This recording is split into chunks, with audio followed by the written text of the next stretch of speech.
Welcome back. I don't even have my headphones today. I don't have no videos today. And then I don't have my headphones. How strange. How's everybody doing out there?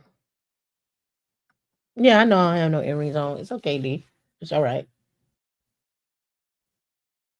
You're not gonna die.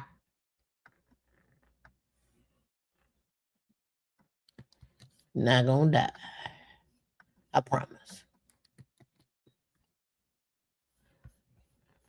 I'm gonna pull up, see who's in here. Who's in this see who's out here. What's going on to me? What's going on, Black Dove? How you doing?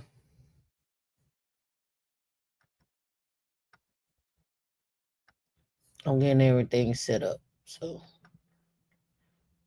just give me a hot second. Hope you had a good week.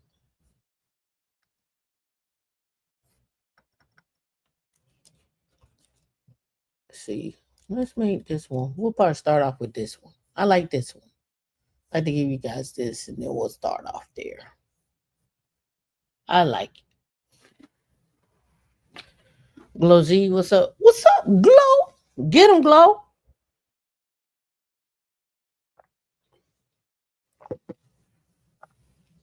One time, what's going on? Come on, what's going on? See Nicole, what it is?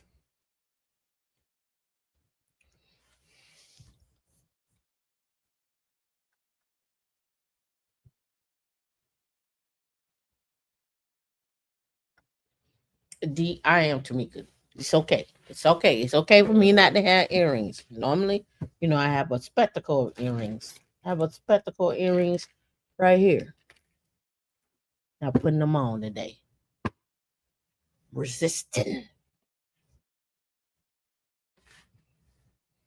All right. So last week we covered a couple of things. We covered AI infrastructure. I went over that on the meetup as well too. We covered just a ton of AI stuff last week. Jobs. Man, I got to get back to it and meet. It's been calling me to do Foolish Finance Fridays. I need to get back to it. I feel like left I have left the people down on my food on my triple F Fridays. The wind down of the week, the petty tea for the week, full blown petty, full blown. Like left you down, let you down. Mm, mm, mm.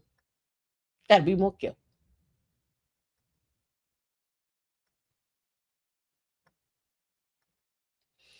All right. So this week, I did. I am. So this week we are going to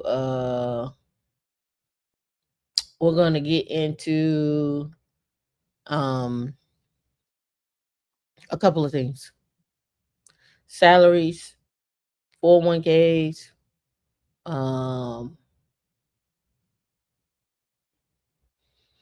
where the money is being spent at. Yeah, I know Cosmic Wisdom. I do. I miss Triple F Fridays too. I actually have a little sprinkle of Triple F Friday in here, but we'll see. We'll see how it goes.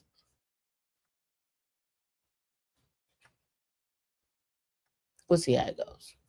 All right, let's get started. So I found this 401 calculator from Smart Asset. So let me what do I want to say? Arlington. Arl- Arlington. Can you give me a Virginia? Yeah. Okay. All right. So I'm gonna pull this. We have this calculator, and I'm gonna let me make it a little bigger for you all. All right. Let me let me know how big that is. Is that too big? D, can you share the screen? Is that too big? And it may not be big enough. Okay, that's a little better. Okay, yeah. Get the ad out of there. Okay, so there's a 401 calculator out here. Now I'm using this loosely, so we're just playing with numbers. But I want you all to have this as something that you can play with yourselves as well too. Most of your insurance, most of your 401ks, your principal, your Vanguard, all of them have their own calculators as well too. But suppose you don't want to log into your account or what have you. All right, let's take somebody who lives in Arlington, Virginia. Let's say they have a average salary of 150,000. Let's say they were born. I don't know what is. Let me get a calculator. See, so this is 2025, and they're going with 1990. I put you at 35, so that's okay. And let's say you getting an average of like 7%. Um, and retirement expenses, they want you at 8,000 a month. Let's push you up a little bit. Let's say you're at about 10,000 a month, right there. Let's say you're single. I'm just gonna leave that as is. Let's say your current balance in your 401k, you've probably been working from anywhere from 5 to 7 years, possibly at that point. I'm just gonna loosely put in like 50,000. That's loose. I'm just losing loose. And then your annual contribution to your 401k is 23,000. Because you're doing a 401k, and let's say your employer matches. It says my employer matches 100% of my contributions up to, I don't know, we'll just say let's do 6% because that's what we really want. And it says by the time you're 66, you're having, it's just playing with numbers here, you'll be at 986,000. But let's say, oh, it didn't do the zero. There we go. That's wrong. All right, there we go. That's what it says. I'm like, there's something wrong on that one. All right, so let's say you live in Arlington, Virginia. You're 150,000 on your income. You were born in 1990. You have you're going to retire at 66. You're getting an average rate of return at 7%. You have an annual retirement expenses that you want to meet at 10,000 a month or 120 a year. You are single. Let's say your balance, you've been working for some time, is at 50,000. Again, it could be 20,000. We can switch that up. Your annual contribution is 23,000. You're working at a company that matches up to 100% of your salary. 100% of your matches up to 6% of your salary. You're looking at $4,437,671. Congratulations, Valdez. Congratulations. Right. So now this is for somebody that's 35. Let's add 10 years to that. Let's make it someone who is 45. So we'll subtract. So we'll go somebody that's born in 1980. Right. Look at you see how much I just want to show you. Look how much 10 years makes. Let me show you again. Look at that. When I put in 90, look at that. We're at 4.4. I go back and say you were born in 1980 and look at your outcome. You see that? You went from 4.4 to 1.8. Let me do the math on that.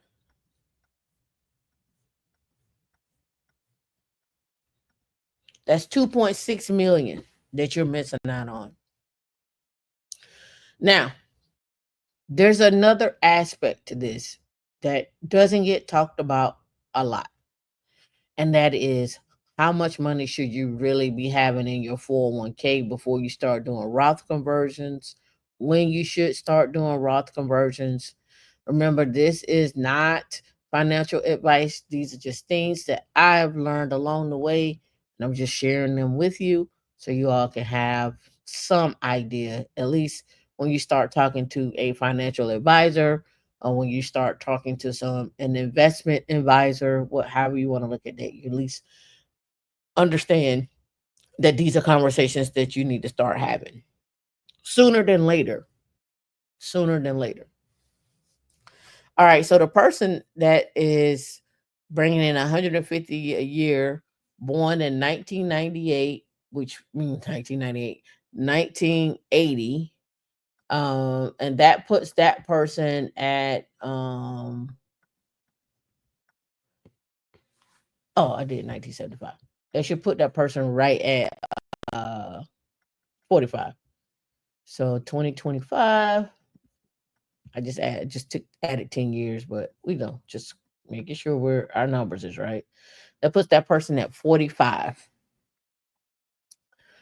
45. And that person again not hasn't really saved that much, right? At 45, they only got 50,000 in their 401k. We're just hypothetical here. And that person is want an income of that, but look at how much they will have by the time they're 66. It'll be 1.8 million, provided that they have these things in place. Now let's take it one step further. Let's go to a person that's born in 1970 and look at that. We went from 1.8 to 656,000. It's the length of time in the market versus time in the market. And that's with mostly anything. Now you could time the market and do options, sure. You can do option trading, you can do leaps and so forth. All right. But I just want to show you just in that little 20-year span of investing what that looks like. Put a one in the chat if you're keeping up with what I'm putting down. Let's go, let's do iteration of 5 years because I did iteration of 10 years. Let's do iteration of 5 years. Let's say somebody born in 75. And then we did 80, we'll do 85. So someone born in 75 or 66, maxing out, have a beginning balance of 50, they'll be at 1.15 million. All right, let's go with 1985. They'll be at 2.9, 10, 1995, 6.5. Right? Just to show you what that looks like. Right? Now, this does not include your investments in the house, your investments maybe in gold and silver. It does not include inheritance. It does not include money that you may have saved up in another IRA, HSA. This does not include that. This is just strictly, I'm an employer. This is what I've been doing. Now, let's keep in mind, most people are probably not going to work for the same employer for 20 to 30 years. I've only met a few people so far that have been lifers. Like they'll get with a khaki or they'll get with a Lockheed Martin and they just whatever it is, they just gonna ride it out. That's where they're at. Right? Now, this is just an annual income that what's not also included in this is you get a bonus or you get a pay increase.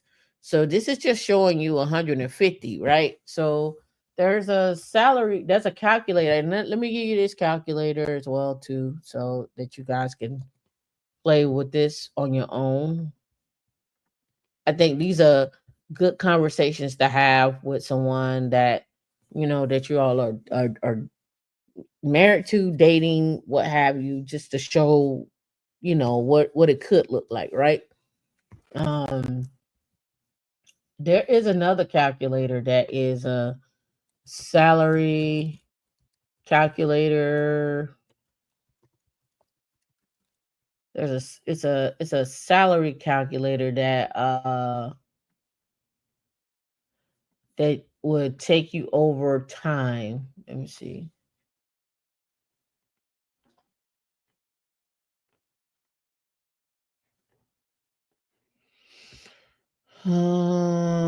Salary calculator over years.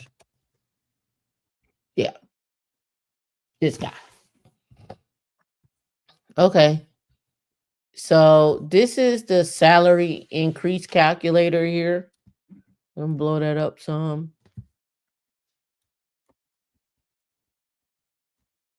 All right.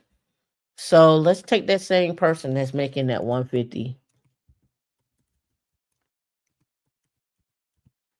and we'll just say a rate of return of 3%. I mean, it can go anywhere from 3 to 5, but we'll just go with that. So we'll say calculate. All right. So um it's doing this for 10 years. So at the end of those 10 years, it just says your biweekly. Let's look at the biweekly column. Over time, that average is about to be 6,700 biweekly. Monthly, it will come out to be about 14,000 a month, right? Monthly. And then they go here, your yearly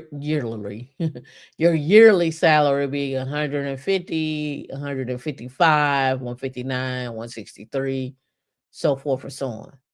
Your greatest bump is gonna be when you leave the company and move to another company. It's gonna be your greatest salary increase, right? So if you ever wondered what your salary would look like staying at one company, you can use this calculator to look at that and say, what would your salary be at the end of 10 years of being at that one company? Granted that you could get a major bump, you could do some, it could be a number of things there. I'm just saying, on average, this is what your life would look like after 10 years. You'll be at 201,000 after 10 years. It would take you 10 years to make $50,000 more. And you have to ask yourself the question, does it really take me 10 years to make $50,000 more? Right? So, those are questions that you have to ask. Now, we can bump this up and say, well, maybe I get my company or the people I work for, they're like, you're killing it. You're doing the damn thing. We're gonna bump you up 5%. Let's say that happens. So again, we started out with 150,000. At the end of that, you'll be at 244. 244. So roughly, so 244 from 150 gives you 94,000. So I guess the sweet spot would be a 5% raise every year. And the question is, who's giving 5% raises every year, and what does that look like every year? Maybe you stay at a company from 150 till you get up to the 5-year mark at 191. You make the jump. Let's say after 5 years, 191 after 5 years. Let's say you go with my theory that you should making a jump. I used to do 25,000. Let's just do 30,000. So 221. So that'll put you at year 8. So you could jump somewhere after 191,000 and then jump up to 221,000 right here. And that wouldn't put you at the 5-year mark. They'll put you at the 6-year mark at 221,000 because you made a jump. And then you go from 221 to a 3% increase every year. What does that look like? So if we played around with this number and said let's say you get a job making 250, and let's say you do a 3% increase every year for the next 10 years. Let's do the next 5 years. Let's do five. You can stay at a company for 5 years. Let's calculate that. So at the end of the 5 years, you'll be at 289. Now this is just base salary. This doesn't include bonuses. This doesn't include, maybe you have you get a bonus, maybe y'all get commission. It doesn't include all of that. But on average, your monthly salary on average is 22,000 before taxes. And your average yearly salary is 269, right? Do y'all think y'all can make it off of that? 253%, 5 years. That doable? Put a one in the chat. What are your thoughts? Because your gross monthly income is 22,500, give or take. Your yearly yearly is about 270 for 5 years. That's what you're averaging, about 270. I think that's a good deal. But if you ever wanted to know what your outcome would be, let's even do it for people who make it 80,000. You make it 80,000, calculate that for 5 years, you would have earned $6,000 basically on average, 6,000 more, right? So this just gives you like a way to look at what skill sets do I need to make the next jump? What skill sets do I need to get me over the fact that I'm only going to get paid $2,400 from 80,000 to 80 to 82,400. I'm only going to get paid $2,400 more. Now look at the paycheck. Look at how much that difference that is a month. Right here, monthly, you went from 6,700 to 6,800. Basically, you don't even see the difference, right? You don't even see that. That's a bump. The only time you're gonna see a major difference is if you bumped up to year three, from 66 to 7,200. That's when you see the difference. But then that's another job that you probably could have went after and used that and got your skill set again. You could That skill set that you're adding on could cost you. When I say cost you, it could earn you another $25,000. When you go from 80 to 105, you out earned what you would have done in those 5 years. How long should you stay at a company? Right? Should you stay at a company 2 years, 3 years, and then jump? You're like, people are like, well, people don't like people that jump. Okay. All right. You say that, right? You say people don't like people that jump. So let me pull this up. Is it right here?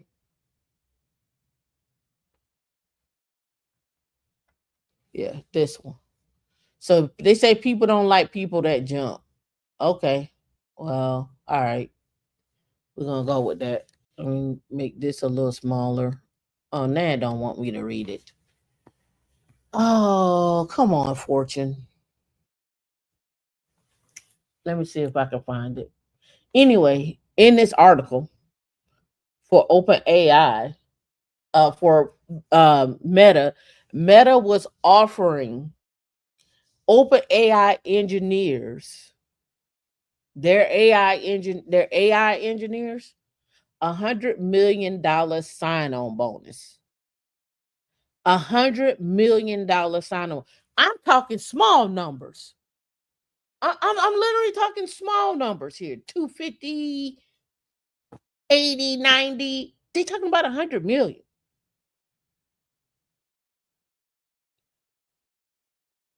Yes, that's right. You went from 85 to 135 in 2 years because you jumped. And they would tell you don't jump because people are not going to hire you. Blah blah blah blah blah blah blah.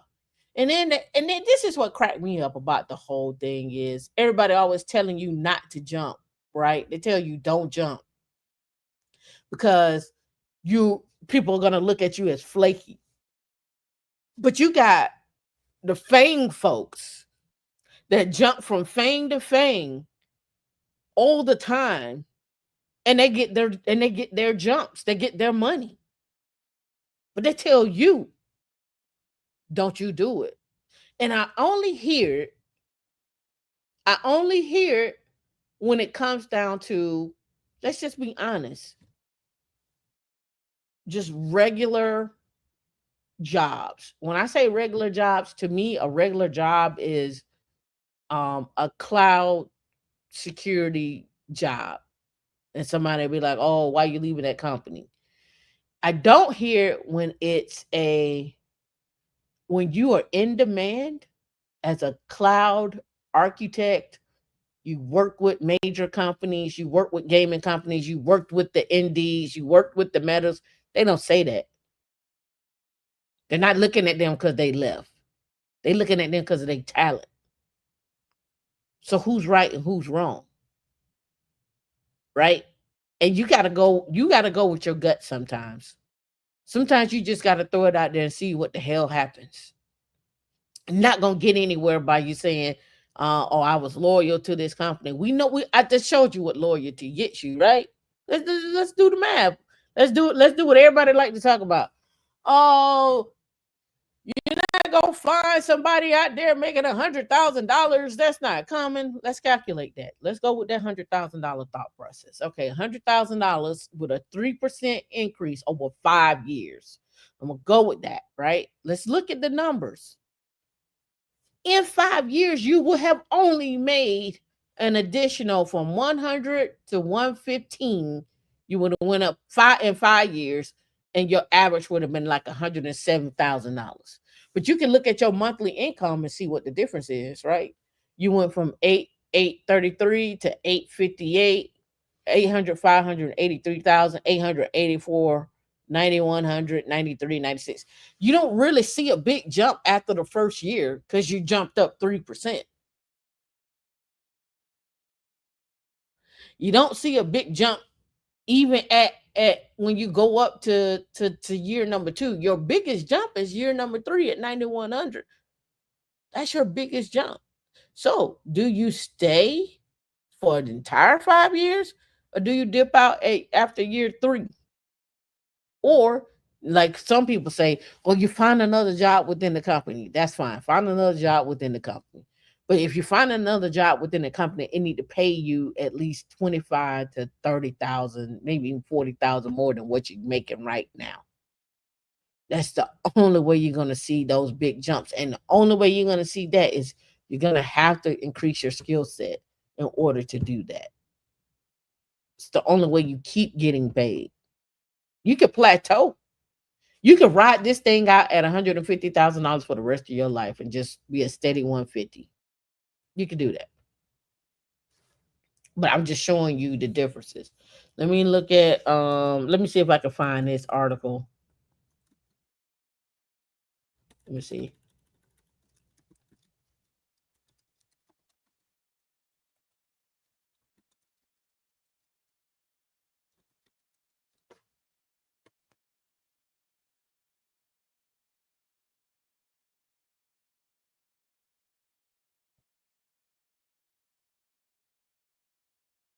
Yeah. Hopefully they'll let me read this article. Um it don't give much. Oh yeah. Give details. Okay, cool. All right, so here it is right here. It's this June 18th, right? June 18th. We go right here. Sam Altman says Meta offer $100 million bonuses to open AI employees. 100 million, right? It says Sam Altman said Meta, and it's blurry coming in. Let me blow that up. Sam Altman said Meta has offered his employees bonuses of $100 million to recruit them as the tech giant seeks to ramp up its artificial intelligence strategy. The alleged attempts by Meta to hire open AI staffers are the latest signs of the frenzy to hire top engineers to develop AI models, and they come at a time when Facebook owner is working on building its super intelligence unit to catch up with competitors. Would you take the $100 million sign-on bonus? Oh yeah, they're begging for people in Huntsville. I've been getting a couple of emails. They're starting to ramp up now. It took them a while. Competition for AI talent has reached a feverish pitch as superstar researchers are being courted like professional athletes on the belief that individual contributors can make or break companies. They Meta started making giant offers to a lot of people on our team. Altman said on the Uncapped podcast that aired on Tuesday, hosted by his brother, like $100 million sign-on bonus, more than the in compensation per year. At least so far, none of our best people have decided to take them up on that. Meta did not immediately respond. $100 million. Let me ask you a question. How many of them look like you and I?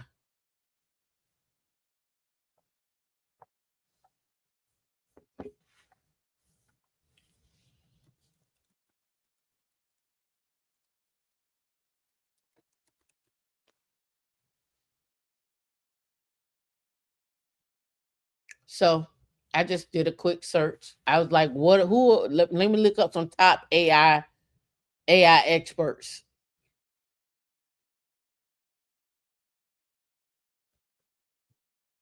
We know about her.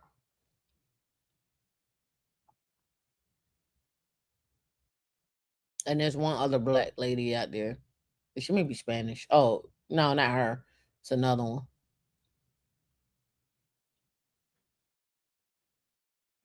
But look at this list. This is just what they came back with. Let's see.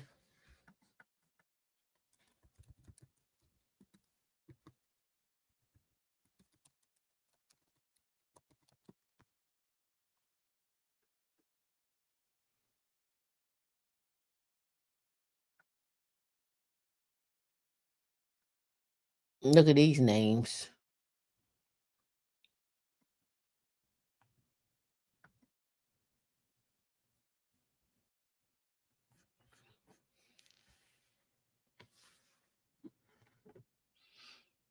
Yeah, I know who you're talking about.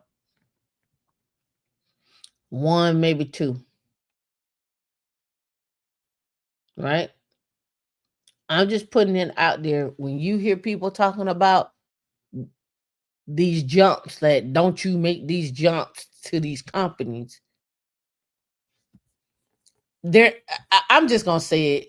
I know it may sound crazy. I don't know. I may be crazy. But I just don't really know too many people that's gonna turn down 100 million. The only people that's turning down 100 million is because they got it already. Yes, Jake Williams, 100 million per person. Per person.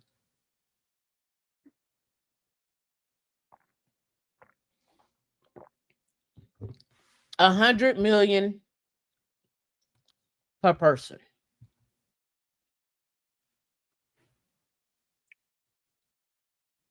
That's their bonus. Now, what is offered in that bonus? I don't know how that looks. I don't know if they had be there for 5 years. I don't know if they had to be there for like 10 years to get it. I don't know. But 100 million? Do they give them 4 million up front guaranteed? This is like a signing contract for the NFL. Or we're gonna offer you a signing bonus of 100 million. We're gonna give you that 40 million guaranteed. Sign this paperwork right here as a sign-on bonus. This is just a bonus. Yeah, we haven't even gotten into the stock options yet. You hadn't even gotten to the base salary yet. You haven't even gotten into the perks yet. You haven't even gotten into listen, if I'm in this position, I'm asking for the world. You want me. I'm gonna go all in. You want me, I'm going all in. Go ahead and buy my house. Go ahead and have my kids college fund set up. Not out of my 100 million though. This ain't coming out my 100 million. I want the house. I want the cars. By the way, I need my estate planning set up. I need all of that done. I'm getting all that done. I need a vacation. Not out of my 100 million though. You can't do that out of my 100 million. That's mine. You paying for my IP. This right up here, my IP. Yeah, that's me. Yep. You know, Google has 400 million a year that don't even touch because they can't spend it all. Yeah. But I'm just showing you. I'm talking about 80,000, 250,000, and there's sign-on bonuses out here for 100 million. And then you'll flip it. Let's take it even one step further. We'll flip this and tell you all go get a trade. Tell you don't go to college.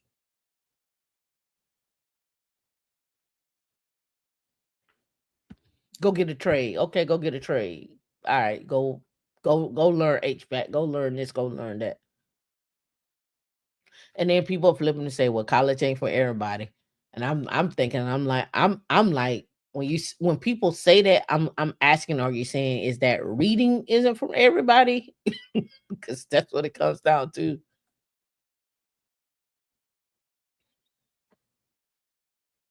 I'm just putting it out there.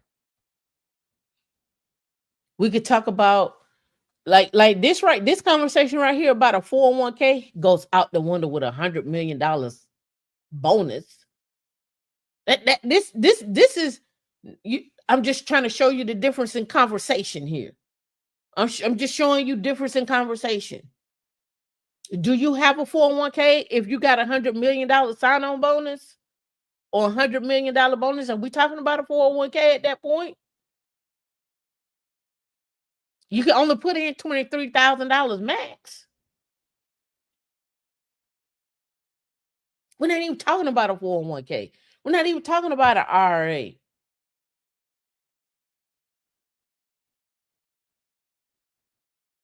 Correct. Purple Rain, I keep saying that trade school agenda is some BS and people don't want to listen to me. They don't hear what I'm saying. I get it. We got a shortage. But if we don't turn around and we don't have more people on, I'm talking the blickety black, on the tech side, in medical schools and stuff, we can't, we're not gonna be able to make up the ground here. I get it. We can go buy the houses, we can go buy the lots, we can go buy this, that, and other, but we can't. What we can't do on 100 million. Let me show you the difference in my mindset at that point. If I got 100 million, I'm gonna go buy a set of something, a set of apartments, or invest in some apartments, invest in something, invest in an island or something. I'm not looking at the duplex over there so I can get Section 8 rentals. No, I'm not even looking at that because I gotta hide more money. I need more, excuse me, I need more tax shelters. And that doesn't help me with my tax shelters. It'll help me a little bit, but it ain't gonna help me a lot.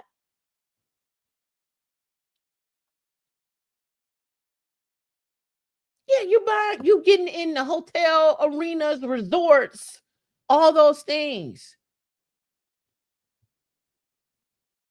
Your conversation is different. The people you talk to is different. The circles you're running in is different. That's all I'm saying. I'm I'm talking 401k, 80,000, this, that, and that. They're talking 100 million, right? And I'm not knocking us. I'm just saying that sometimes we gotta wake up to see the other part of these conversations and why these things are being promoted to us as this a this what we need right now, boss. Come on over here. We got this for you. Okay. What and this is I always ask this. I always ask this. Why is it that I need to go be a plumber to own a plumbing business? I'm just asking.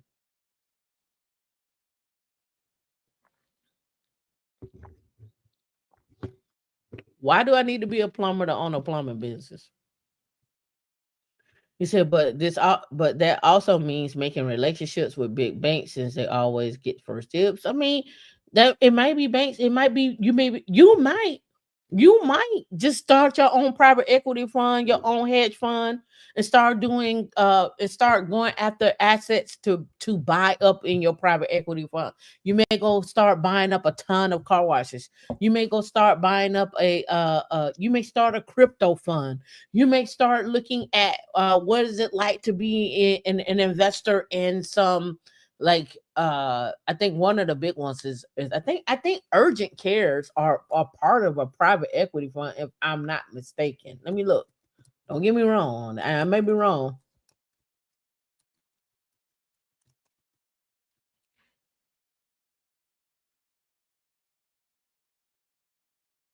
Yes, private equity ownership in urgent care by the numbers. Today, more than 2,300 of the nation's urgent care centers are approximately 17% totally backed by private equity. I, yeah, so that's what I'm saying. They're buying up, yes, they're buying up the plumbing businesses because again, I don't need to know how to work the plumbing. I don't need to go out there and physically do it. I just buy the business and let you continue to work. Let me automate your stuff for you. Let me help you set up a training modules and get staff trained up so you can walk away from your business. How to negotiate those things. How do I buy your business so you can still work for it? I get somebody to come in and train. You could still collect 10 years down the road. Or we could set up a college fund for your child or your grandkids. Like there are so many different things. Like we just gotta start thinking smarter. Why you always want to go work?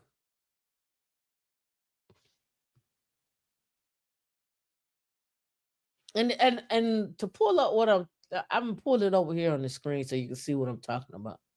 This is just a quick look, right? The Journal of Urgent Care Medicine.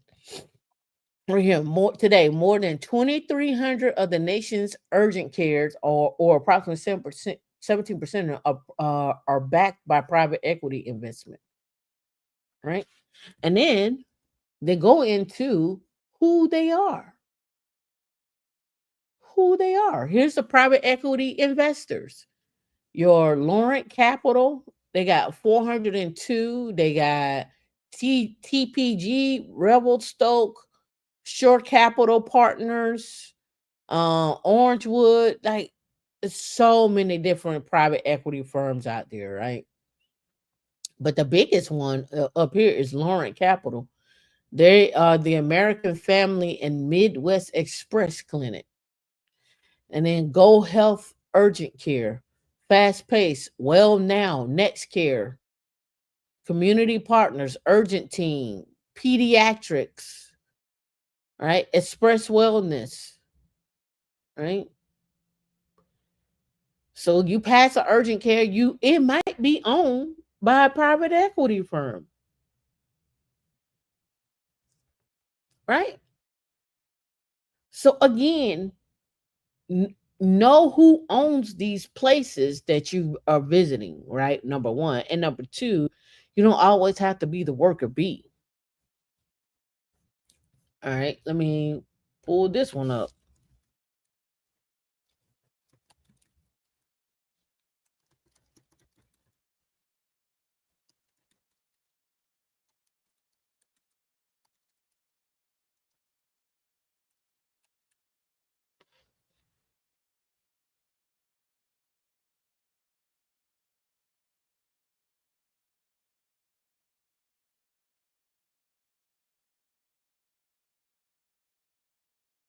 Let me see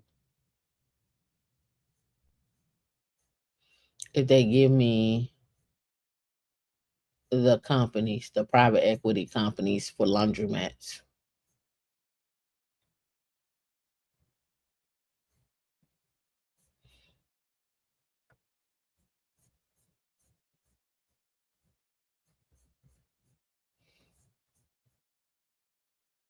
I don't know how many more chicken wing spots y'all gonna open up. Chicken wings, hot wings, catfish, fried fish, Jamaican restaurants. I don't know how many more y'all gonna open up.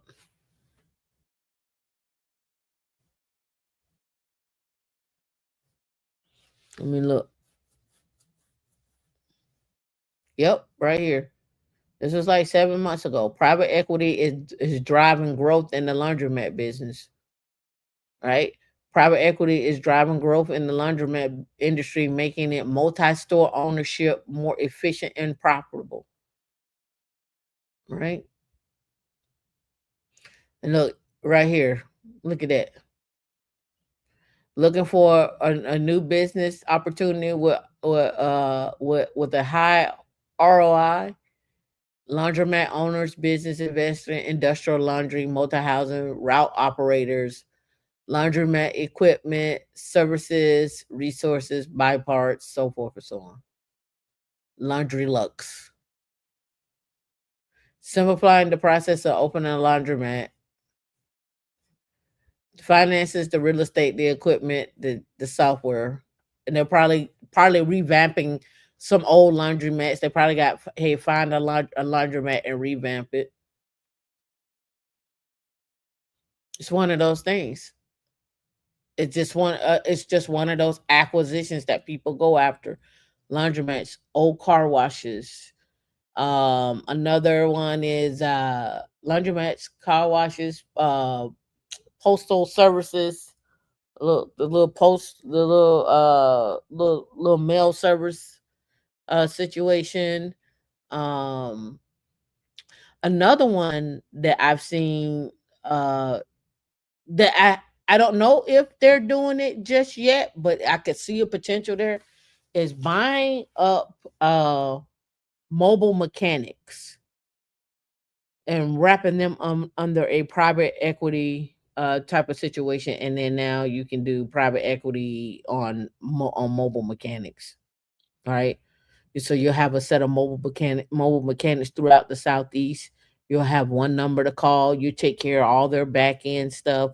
You get things set up. You can do continuous training, so forth or so on. Like those are things that people need. I know that one lady, the black lady, she started the mobile gas business where she go around and bring gas to people so they ain't got to go to the gas station, right? Mobile gas business.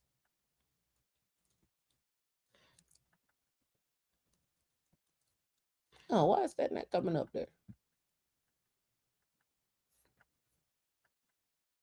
Well, let's go here. I don't know what it's doing up there.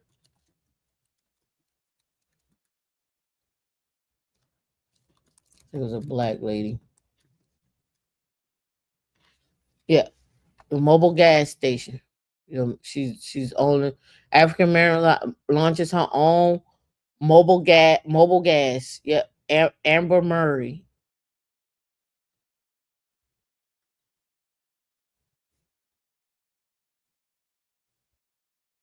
She bring the gas to you.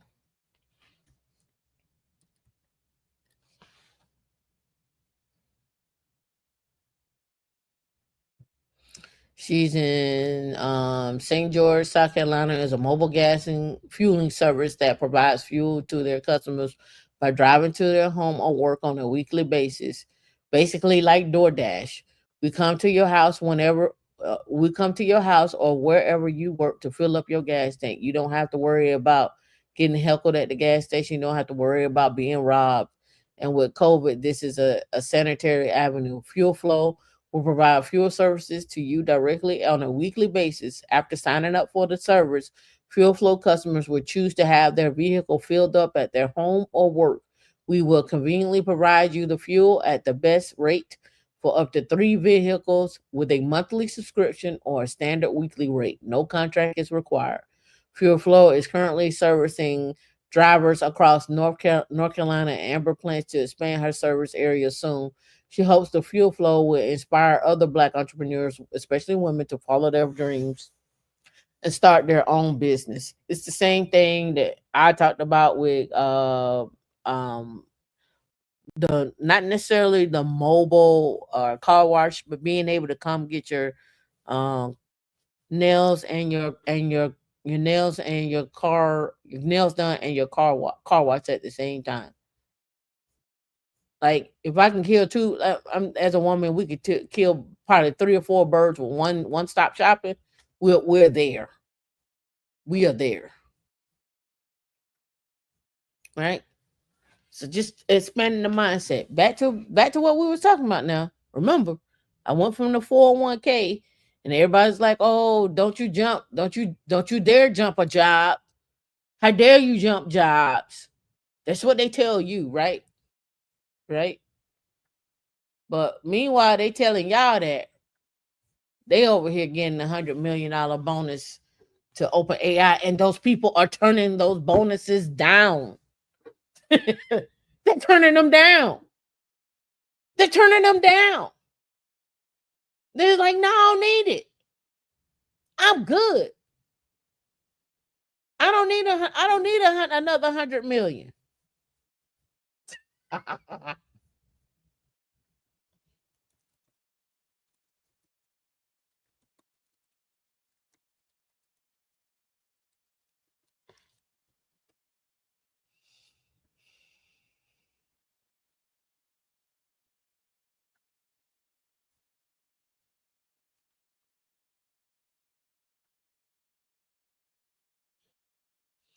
Open AI research scientists, not the top, just the research scientists.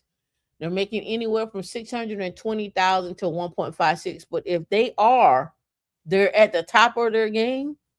They're getting them offers for 100 million, and they probably making more than this 1.56. Let's be clear.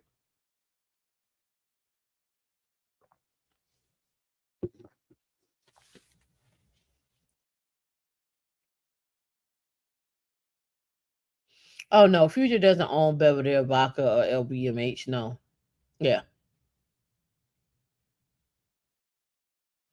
I did the jump and still doing interviews to do another jump of what they said or whatever. Yeah, yeah. I mean, I don't understand. I be so baffled. Let's go look at open. Let's go look at open FYI salaries. Let me get logged in, and then I'm gonna leave this salary conversation alone. I'll leave it alone if you want me to leave it alone. If you want me to move on to something else, I'll move on to something else because I got other stuff. But I enjoy these conversations because to me it just highlights the miscommunication on one side of the map. On one side of the map, we're like, okay, you good. Like we're Gucci. Let me tell you, we're Gucci if the salary is at 300,000 and down. Like when I get in conversation, people like, oh, 300,000, that's a lot of money. $300,000 and down. It seems like between 100 to 300 Black people okay with that conversation. We're good with that conversation. That's great. We're all right with that. Yeah. But the minute you start stepping out of that 300 and you start talking about 5, 6, 7 million, and you start talking about, okay, like, start talking about people's net worth, right? Have that conversation, right? Have that conversation. When you start getting into that, that's a whole new world. Whole new world. All right. So here is the open AI salaries. Make that a little bit bigger. All right. It says open AI salaries range from 145,000 per year for a technical writer at the low end to 1.3 million for a software developer. Right? A recruiter is probably making 240. A data scientist median is 810. Now that's just, again, these are low end. Let's look at it. So it says that their base for L5 is 963, for L6 total comp 1.34. So their base is 340, their stocks are 960. And then I guess they got a $900 bonus on this one, whoever this was, and so forth. But I'm just showing you here what that looks like. What that looks like. I think we're okay with this conversation if your total comp is 100 to 300. I think we're okay to have that conversation with people. We're not okay if their total comp is this 394 to 1.3 million. We're not okay with that. We're not okay when someone says that their total compensation is at 2 million, 5 million, or whatever. Let me tell you why I say this. Because somebody could say they make 300,000 and people will openly say that's cap. Kippity cap, cappity cap. She's capping. Let me tell you how I know they say that. They'll say that you're capping because they'll look, especially on the Kendra G show. They'll be like, "Well, look at her blinds in the back, or look at her ceiling, or look at his ceiling." There's no way that they make $300,000 and they got an old ass kitchen, or they got an old like why can't you be a millionaire and have an old ass kitchen? Who said that a millionaire had to have a new kitchen? Who is there a playbook out there? Because I don't know. Let me look it up. I may be off. Let me see. Let's we're gonna humor for a second. What does a person who is a millionaire house look like? Oh, whose net worth is a millionaire? Let me do it now. Whose net worth is a million look like? I'm just curious of what they say. All right, let's say it says a person with a net worth of a million can look like almost anyone. Oh, you don't say. Because net worth is not about appearance, but financial position. However, here's what that might look like in practical lifestyle and demographic terms, depending on context. All right, assets minus liability. You can have so a person with a million net worth may have 500 equity in their home, 300K in their 401K, 100K in their savings, and 100K in a business with no significant debt. Typical demographics from the Federal Reserve: people between the ages of 50 and 60 though younger millionaires are rising from tech and tech startups, often small business owners, corporate managers, engineers, doctors, and lawyers. Education. Many have a degree, but not all millionaires without degrees often built wealth through businesses or real estate. Lifestyle may not look rich. They drive a modest car, a Honda, a Toyota, or a Ford, live in an average suburban home, not mansions. They go shop at Costco and not Gucci, are frugal, and many of them follow the mindset of the millionaire next door. Their traits tend to share invest consistently over decades, which I just showed you what that looks like. Avoid high interest, live below their means, own income generating assets, and often have a side hustle or business. Real life examples. 55, a 55-year-old nurse who bought a duplex at 30, lived on one side and rented out the other. A 38-year-old tech a 38-year-old tech worker which maxed out their 401k and stock options. A 60-year-old black woman who inherited land, invested, and runs a local hair salon. Easily done. Easily done, right?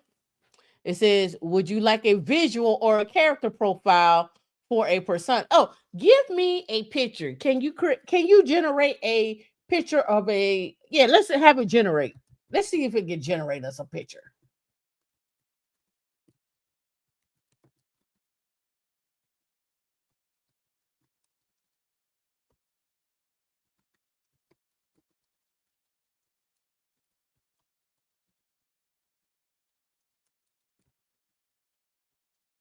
I just want to see what it generates.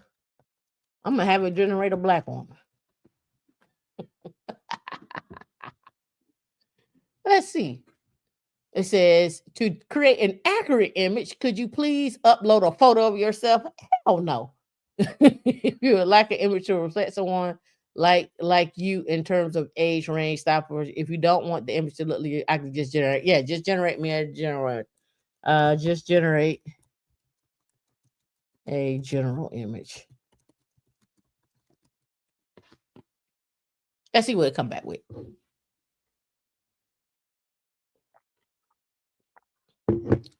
Let's give it some time.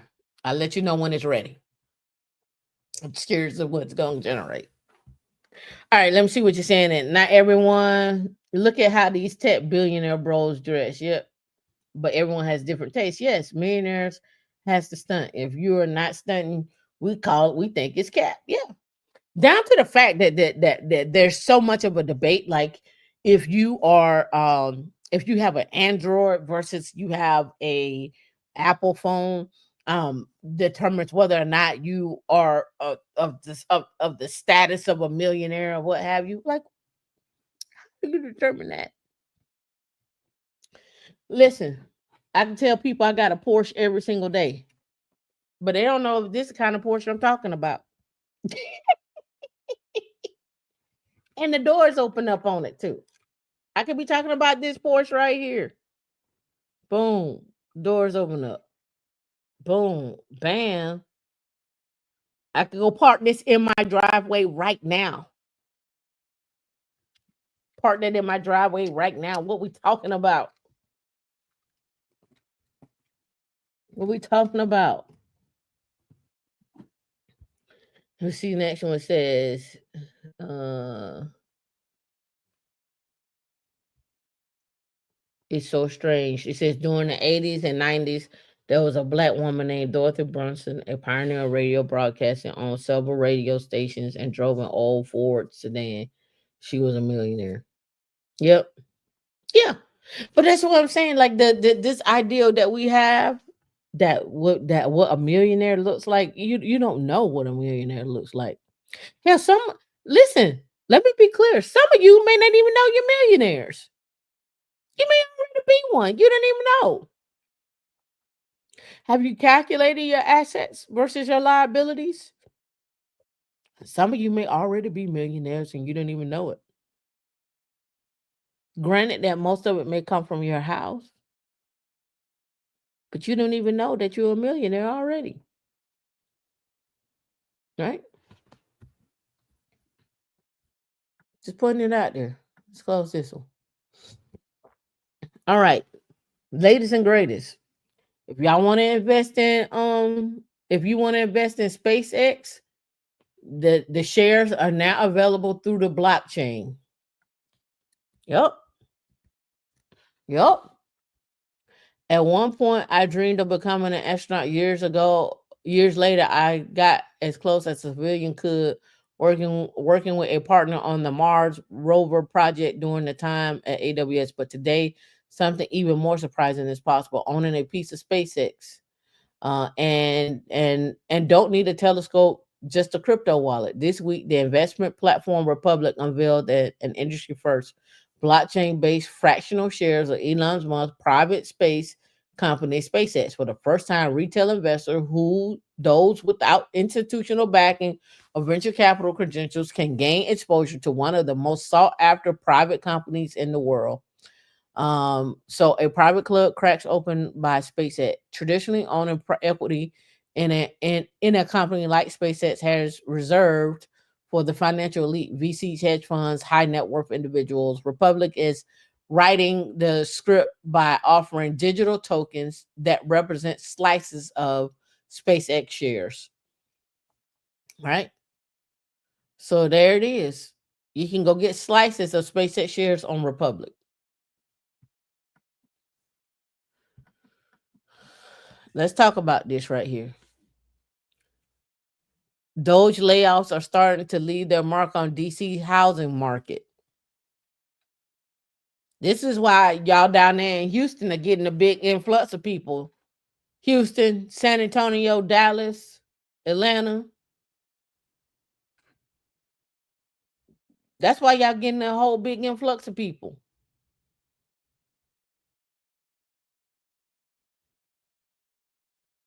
Nearly 40% of DC area agents surveyed said that they worked with clients affected by layoffs last month. It says the Doge effect is finally here. After months of speculation, there are growing signs that the housing market, and I talked to my hairdresser up there, and she was saying like she's like it's slim picking. She's like people that were affected by not just women. Let's be clear, but their husbands. Maybe you had a couple that was just laid off, right? It's starting to shift. The federal workforce layoffs are to blame, according to the new data by Bright MLS, the multiple listing service that serves the Mid Atlantic region.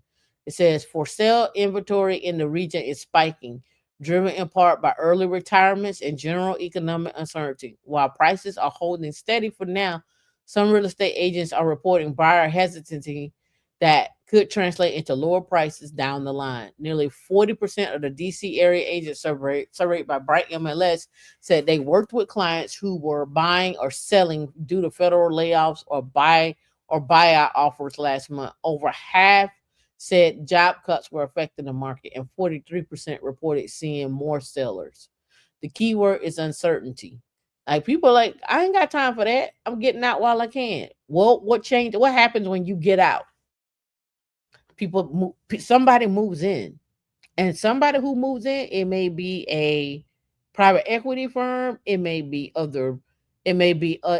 investors that are buying up blocks and so forth. Just make, again, understanding how to stack your money and save your money and put your money where in case of hard times is important.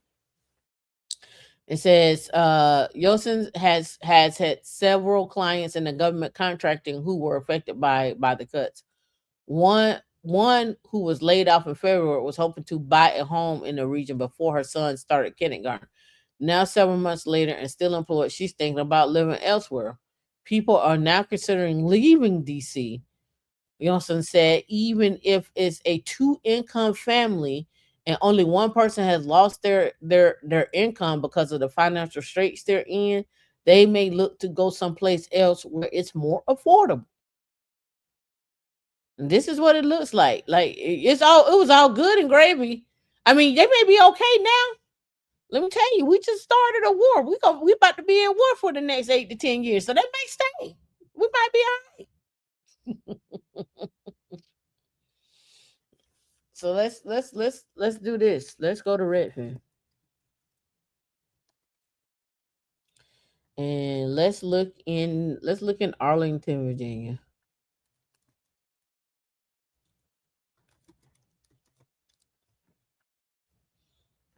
and let's look at a house, and let's filter on a 3-2. Let's see homes. Let's close this. Now look at this. This isn't Arlington. This is a 4-bedroom house.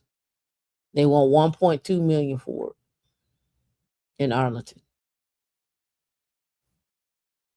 And that's what the house looks like. Old cabinets. They changed out the backsplash. It's 3,700 square feet. Old bathroom downstairs.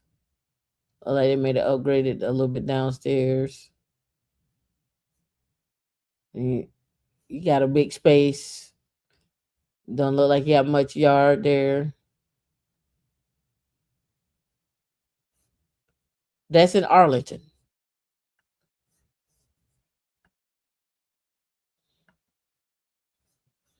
2.5 million. 1.2 million. 900. This is 2,100, 21 square feet. Million. 1.75, 3,400 square feet. 1.2 million. 3.1. Let me go here by low to high. On the low end, this what 600, this what 600,000 get you. 938 square feet.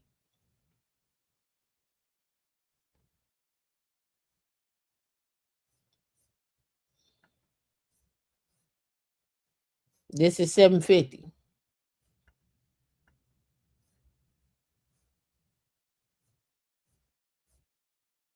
3-bedroom, 2-bath, 1,000 square feet.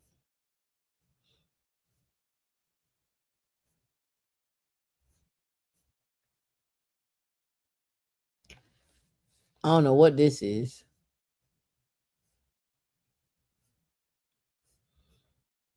Need to get rid of this right here. Snatch that out. I'm assuming this may be a basement. I'm not sure.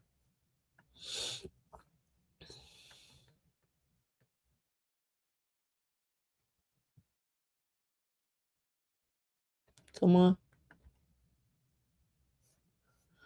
And then over here again, I mean, 20, 2,078, 849. I mean, look at the houses. They got a G Wagon outside, 6-bedroom, 4.5 bath, 2461. So let me do this one. Del Ray, Virginia.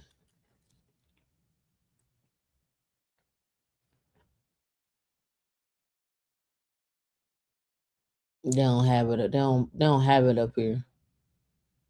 It's not Springfield, Virginia. It's Delray, Virginia. Let me look.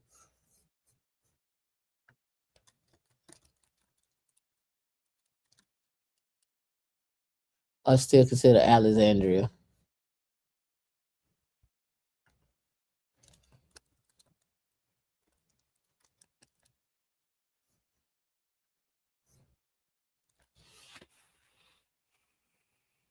So this is Alexandria.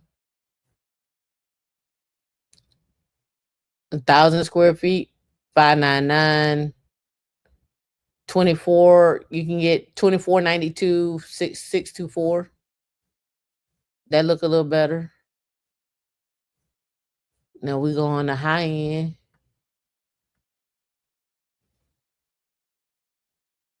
Hmm. 60 million. This is what 60 million get you in Alexandria.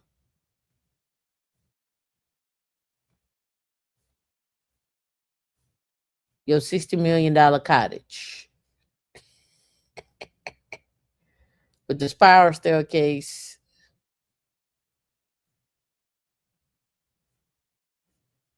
your indoor pool. Somebody got to keep up the grounds. 4-car garage. I guess you got a little outhouse. This is your 60 million. 16,000 square feet.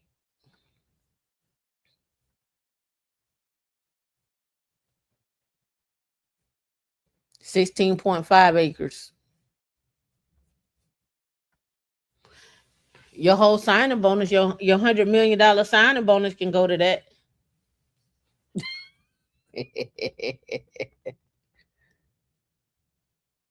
You could pay that off. You can put that. You take 100. You can take your 60 million. You tell them you want 50 on it. That you could pay that off one swoop. Here's what your $9 million college get you.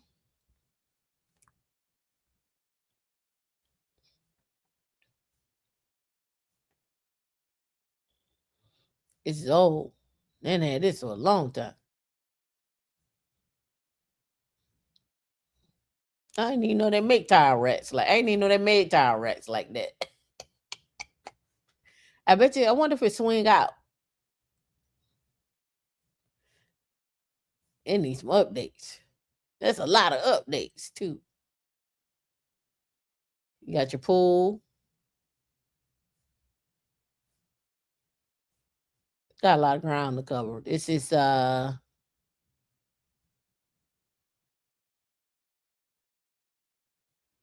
was built in 1803. 3.52 acres. Oh yeah, most definitely. Chantilly, all that 650 and up. Yeah.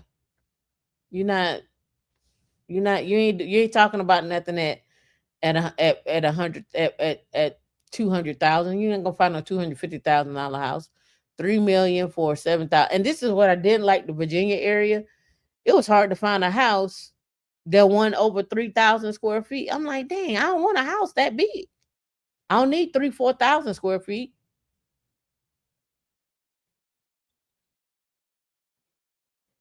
Like I don't need 7 bedrooms. 5 bedroom, 5 bath. And this in Annandale, Alexandria, Alexandria. Mm, yeah, 1.5, 1.5, 1.5, 1.6. Now let's get ridiculous. It's going out here to Chantilly.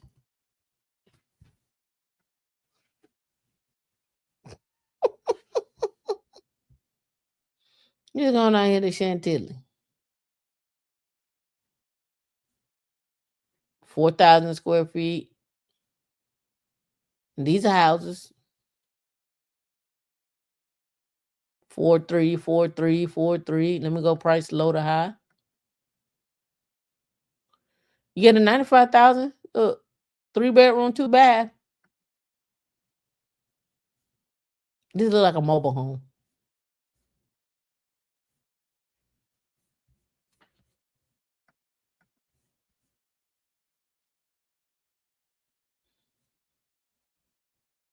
Yeah, it's a manufactured home in the Meadows community in Chantilly.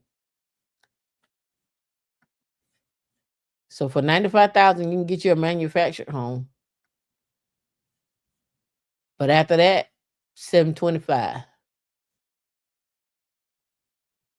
Now, what is the average salary that you need to make for 725?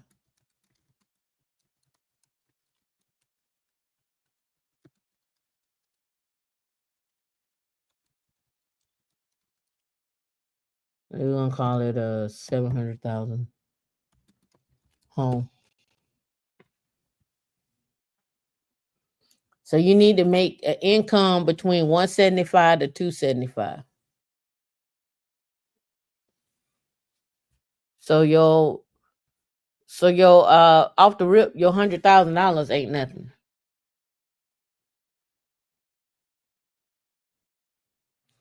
Off the rip, your your 100 is out the door. Now, let's keep in mind. Let's go back to our calculator here. So I said your 100 is out the door. You're gonna stay in the job for 5 years. The most you're gonna make is 115. You still ain't there yet, and you've been in the job for 5 years.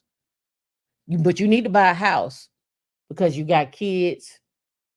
Um, you got you want to put them in a good district. You want to put them in a good school.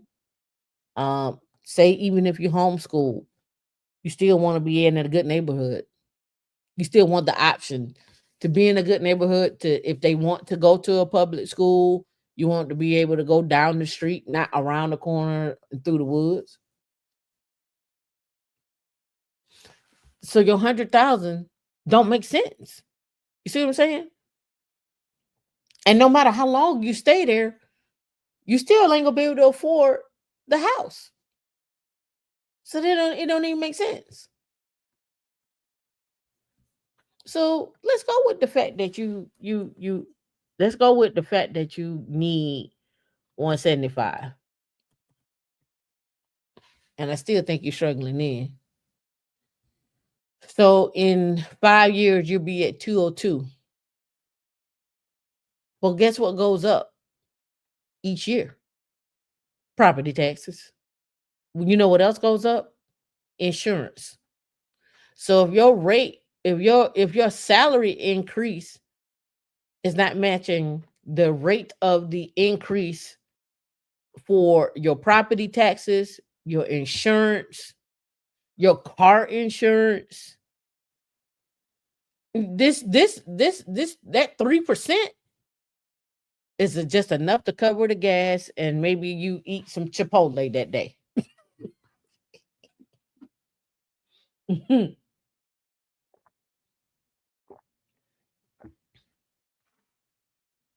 That's it. Go one step further.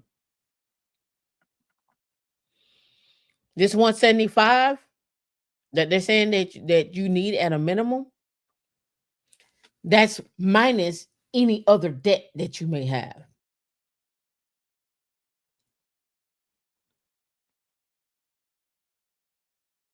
That's minus the debt that you got. Remember, you making 175 max. That 175 max is take home every month is 14,000 before taxes.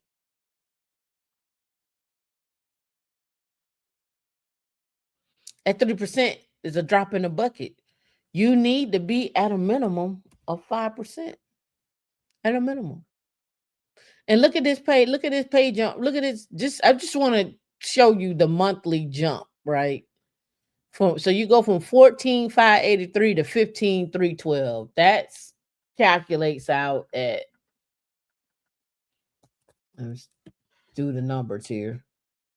I'm gonna do 15,312 minus 14,583. 729. You earn an extra 729 a month. Now that might get you a extra car note. But remember, that's a month, right? So then let's divide that up into two. So each paycheck, you'll see an additional $364. You're going to see some numbers change, but you're going to be like, man, how much did it change by? $364. And then you're going to think about that big jump that you got on your homeowners insurance. You may have a HOA. It might increase. Your drive, the gas goes up because you driving back and forth. So your gas prices go up. Again, when we're talking about you all making these jumps and they telling y'all that these jumps don't make them because it just look bad. Let me tell this is a life lesson learned. And as I'm telling you this because I saw it with my own eyes.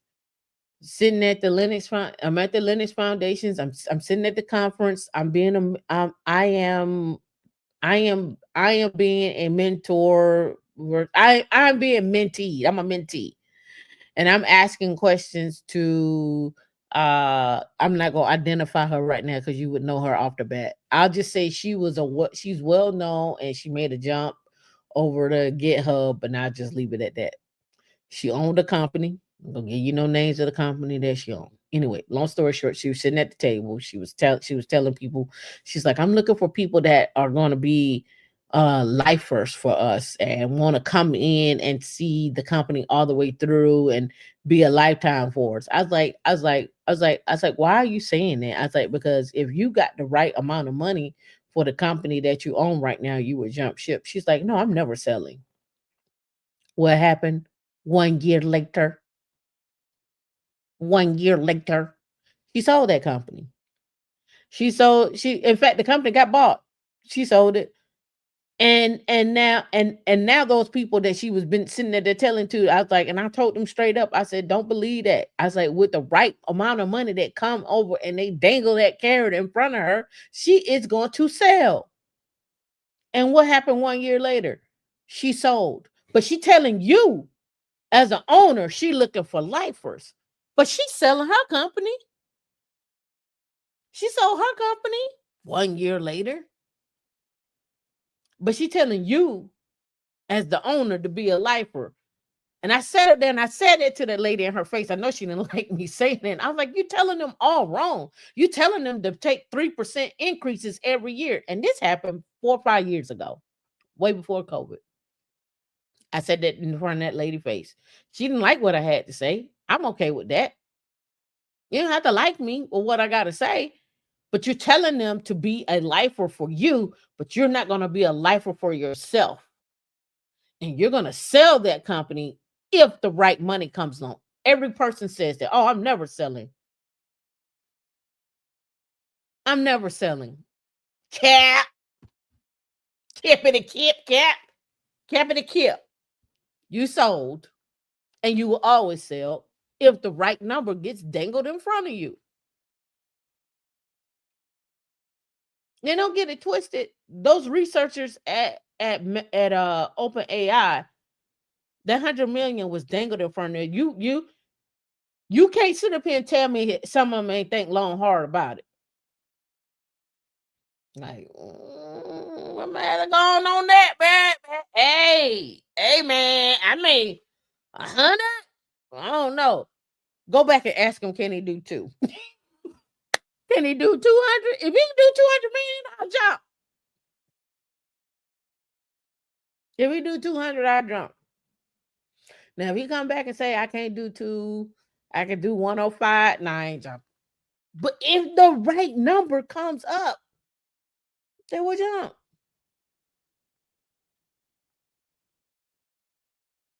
I'm just pointing out that y'all listen to these people, and I'm guilty of jumping ship myself. But I'm just trying to tell you when it comes down to some of this stuff. I didn't say the name of the company. When it comes down to some of the stuff, you just gotta use your trust your instincts and trust your judgment. How do you trust your instincts and judgment? You gotta back it up with data. Now, how do you back it up with data? You come here, you start utilizing these calculators. All right, so here's the other part of all these offers and all these things that people want to say don't do this and don't do that because you're gonna look flaky and it kills me when I get in interviews. People be like, oh well, you jumped ship here. Why did you jump ship? Because it paid more money and I like the opportunity better. Well, what if something else comes along right now and wants to pay you more money and you like the opportunity better? I said, well, you tell me what I should do. You tell me if I'm working for you and the company that's offering me a better lifestyle and more money and on top of that, I like to work better. Should I stay with you or should I go? What would you do? When you ask them that in that interview, I know I'm not gonna get the job at that point because I really don't care at that point. Because what you're asking me is, I gotta choose between having a better quality of life than to sit up here and be with you to be a lifer and stifle my income versus I can go over here and make more. And everybody always tell you it ain't about the income, it's about the job and your quality of life and if you're happy. Well, if my quality of life doesn't have any debt and this gives me the opportunity to not have any debt, how I wanna live. Everybody's always gonna tell you these things. They're gonna say, "Oh, um, keep your bills low, keep this low, keep that low, blah blah blah blah blah." But here's the one thing that nobody ever talks about it. Nobody wants to say this shit is, and I'm gonna use my mom as a prime example of this. If your ass gets sick, and if you have not went out and lived the life that you wanted because you were stuck at an income where you couldn't go do the things that you wanted, and I'm not saying my mom was stuck. I'm just pointing out there are things I know she wanted to do, but she didn't have the money to do it until she got older. But if you got the money to go, if you got the ability to make the money now, go make it now. That's why I always looked at that. I always, not just my mom, just myself in general. People are like, "Oh, why did you go buy a Porsche?" Because I didn't want to be 75 buying a damn Porsche. Who the hell want to do that? Oh, I got my Porsche now. I'm 75. No, go live the life you want. Make as much money as you can now. Put it away, but also live your life. You gotta have balance. And I'm trying to tell you that people will sell you this dream about 3% every year. And I'm like, okay, I hear you. Okay, I hear you. They're jumping ship. But if I've increased my skill set and you didn't give me any more money for the one or two or three certs that I went and got in a year, and you slapped me with the, well, those skill sets are great and dandy and all, but the bottom line is the company is not producing the way we should, so we can't afford to give you blah blah blah blah blah. So we gonna then hit you with this. Put this up on the screen, D. We can't give you two. We can't give you three. We got to give you 2%. We can't give you three. We got to give you 2%. And that company may be in that rut for the next 2 or 3 years, and you just get. And then in some cases, in some instances, I've talked to people and they said they got what? No percent. They made 175,000 for 2 3 years straight. They didn't make no more. And here's the argument. Here's gonna be the flip of this, because I know somebody's gonna flip this in the comment section, right after this video. But Tameika, 175,000 is still good. You can still make a good quality of living. It's not about if you can make the quality of living. It's about, am I getting paid for the knowledge that I have? That's the question. Are you getting paid for the knowledge that you have?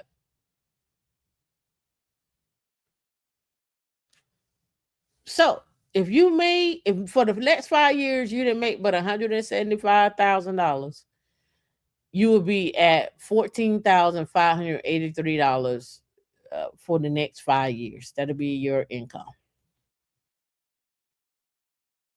monthly, steady, steady. That, remember,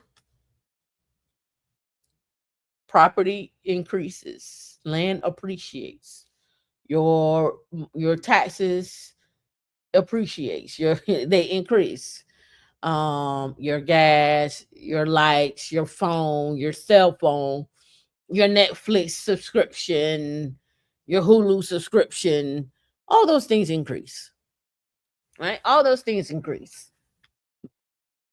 So if you're not moving, and you need to, and I'm going to say you need to move significantly every 3 years. I'll give you three, but you need to be making a jump. You need to be increasing your skill sets each year, and you need to make a jump. I'm just Just gonna keep it a buck with you. I did that. I went from 50,000 to 115,000 in a year, maybe a year and 3 months, something like that. From 2007, from 2006 to 2008. Sit there for 25 years if you want. Yeah, yeah. I don't know why people wait today. I'm gonna get on the job and prove myself. No, you if you're gonna do that, this is what you're gonna be expecting. Once you get in, it's your 3%. And sometimes they may not give you a raise. Sometimes it may be 2%, and they don't even keep up with inflation or the cost of living. Just point it out. All right.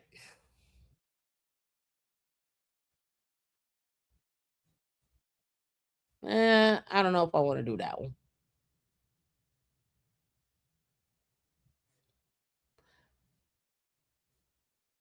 Yep. Tech is paying big salaries for engineer and developer jobs specializing in AI. How much can you make? Let's see. How much can you make? So here they're going to talk about how much you can make, la la la la la, mix, so forth and so on. So let's roll this up right there. It's saying typical AI engineer approximately makes 254,000 with a base of 200,000 according to levels FYI. Google's lowest level for engineers can expect to make 130 up to 280 total comp. More senior engineers can expect 300,000 and up, and 700,000 or more, including cash and equity. As an engineer specializing in AI, for instance, told Insider they recently received an offer for a level 6 position at 535, including a base compensation of 265 and 275 in stock and target bonuses. Google froze most of its hiring before it announced 12,000 layoffs in January and so forth. And then they talk about Google lists 100 offers on their page and so forth. And they say on Microsoft side, Microsoft principal engineers upward of 400,000 level SY data for less senior level 5 engineers with 8 years of experience. Microsoft has stated on a posting from 130 to 250. Level SY compensation is often close to 200. Right. And then Apple is saying between 200 and 250 with base salaries coming in around 160. Level 4, level 5 between 3 and 5 with base salaries around 200 and annual stock grants frequently exceeding 100,000. And then levels FY level 4 machine learning engineer 505 consisting of 235 in cash and 270 in stock. Now this is the other part of stuff that they don't talk about is how those stocks vest over time. So that's why I like Netflix, because they give you your money up front. Ain't no stock hoopla. It's gonna invest over time, and then you really would see that you cash out each year over 4 years. You see that, right? Nah, give me my money up front. Meta, AI machine learning have compensated level 4 above at 360. Annual compensation 265, base 170, 80 and restricted stock, annual target bonus of 15. Senior level engineers can expect to be 500,000 at level 6 to as high as 1.5 to 2 million for 7 and 8 engineers with most years of relevant experience. Cash-based compensation for them, the largest pay packages they say are towards stock, but cash-based compensation can be 300 to 400, typical, which with the rest made up in stock. and they're going to talk about LLMs and PyTorch. Then they go into Amazon. I'll post this link out there. You guys can read this link if you want to. They go into Nvidia, what their compensation and stock looks like. Open AI. I think, yeah, that was the last one. So I'll give you out this one so you can take a look at it.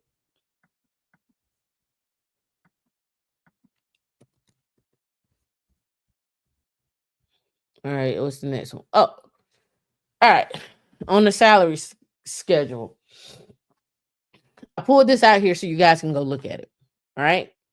So here is a general schedule pay calculator for for federal pay. And if you look over here to the left, blow it up some here. If you look over here to the left, they'll have law enforcement, senior executive service, military pay scales. You can look up federal employees, their pay, if you wanted to, and so forth, right? Those on the GS, you can go look them up. So if you went over here to federal employee lookup, you can go look and search their names. You can go look up their names for whatever years and find out information about it. It looks like it goes back to 2022. And then you can pick the agency in which they work in. And you can go look them up. This is great for those that are looking for child support. Yeah, so see, Social Security Administration, Science and Technology Directorate, so forth and so on. Right. I'm gonna look over here and see. I'm gonna see if I can find somebody. Let me look. Let me look. I'll let you know if it's true or not.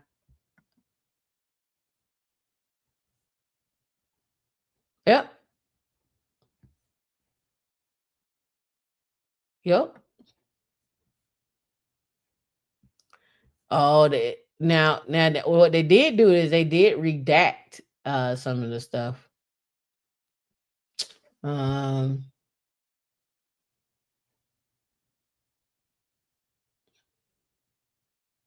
they said on this one, it says their data set only goes back to 2024. It's likely that banks has worked in the federal government, blah blah blah. So yeah. So it looks like they got some of the stuff redacted. Because you can't pull it up. So you can go running on somebody you know that work for the federal government and see if you can pull up something on them. Like, let me show you what I was able to pull. So whoever Alexandra Sabo, General Attorney of the District Columbia in 2022, that was making 106. Allison Jean Bentoncourt, American Battle Monuments Commission, was making 176. And they tell you what an area where they lived at too.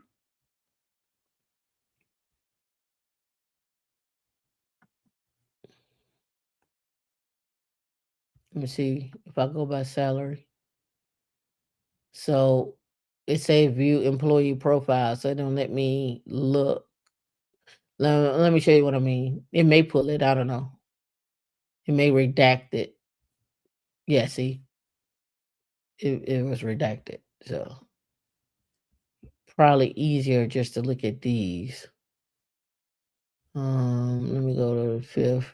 Go to fourth. Okay, yeah. And this from American Battle Monuments Commission, 176.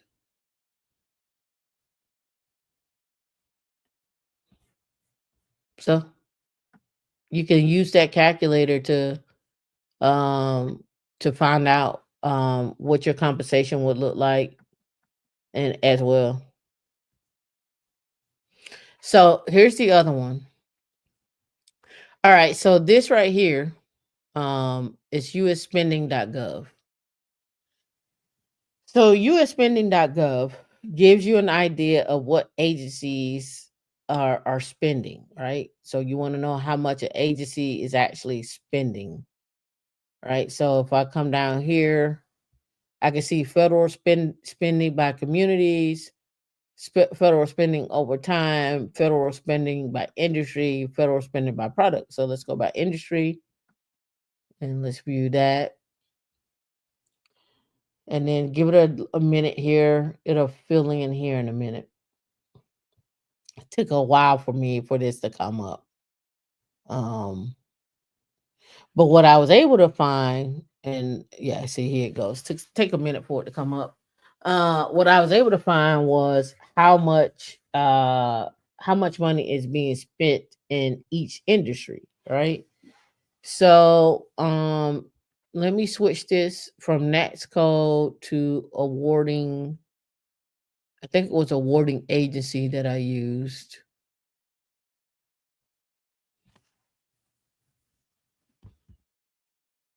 And then you'll get a chance to see what I saw.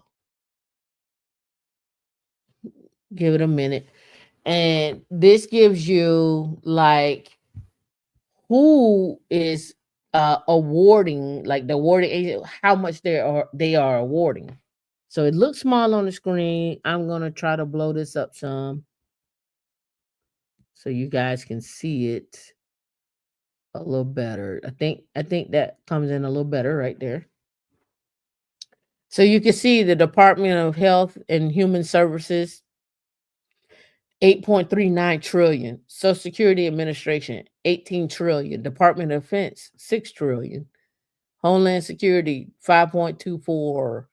VA, 2.21. Department of Agriculture, 2.1. Department of Education, 1.72. So you're talking about where's money being spent. Here's how you know where money is being spent. So I just clicked on it. Let me see what it generates on the data side. Okay. All right. It says the Department of Human Health Services, right? Health and Human Services.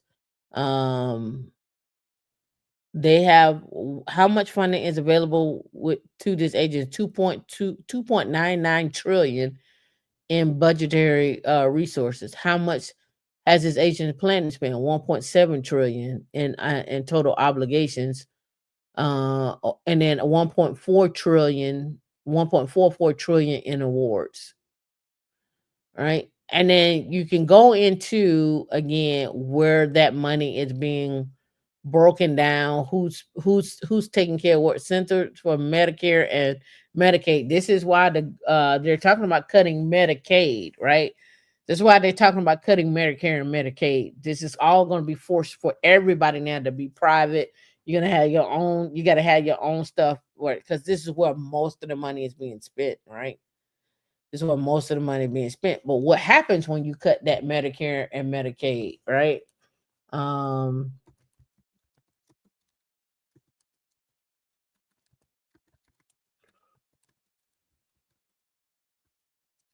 Let me look it up. Tell you in a minute.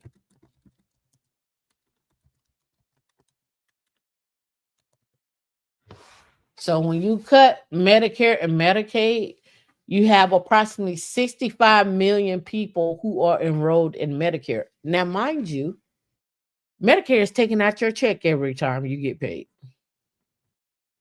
They take old Medicare out every time you get paid. And then it says why 84 million are enrolled in it's 65 million in Medicare and then 84 million in Medicaid. Now, what is the population of the United States? We're just gonna with a rough guesstimate. We got 304 million people in the United States in 2021. And you're saying that 84 million people, I'm gonna round up 100 million people about to be without Medicaid, and about 70 million about to be without Medicare. So 170 million people, about half of the population, if we really want to be truthful and honest about it, is about to lose benefits. What does that look like? Because it's only 340 million, right? I'm rounding up. I'm giving another extra 20 million that we ain't accounted for, missed some paperwork coming on, this, that, and other. We're talking about 170 million people about to be without benefits. What do you think will happen to this country? There are some people that need their medical. Not everybody was a veteran.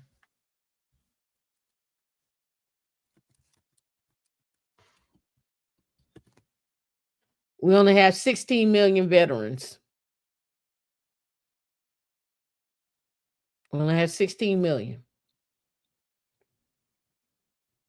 That's 6%, 6.1% of the adult population. So y'all know I'm not lying to you. In 2023, there were approximately 16 million veterans in the United States, representing about 6.1% of the civilian population. The veteran population is also becoming more diverse, with women, Hispanic, and Black veterans and younger veterans expected to make up of the larger portions of the total veteran population. 16.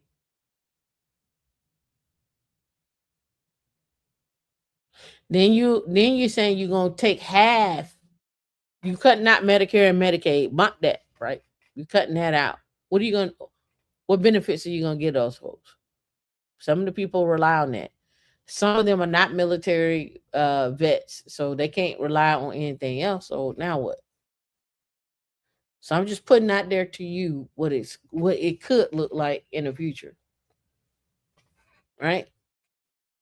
And then they're also aren't they talking about Social Security will be insolvent in 2035 or 2034?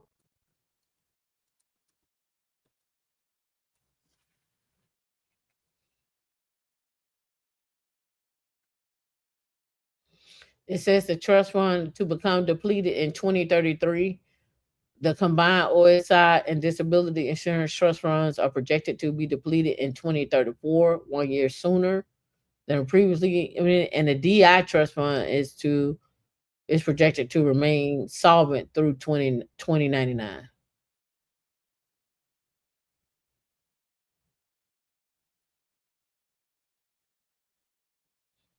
Right? So no Social Security, no Medicare, no Medicaid.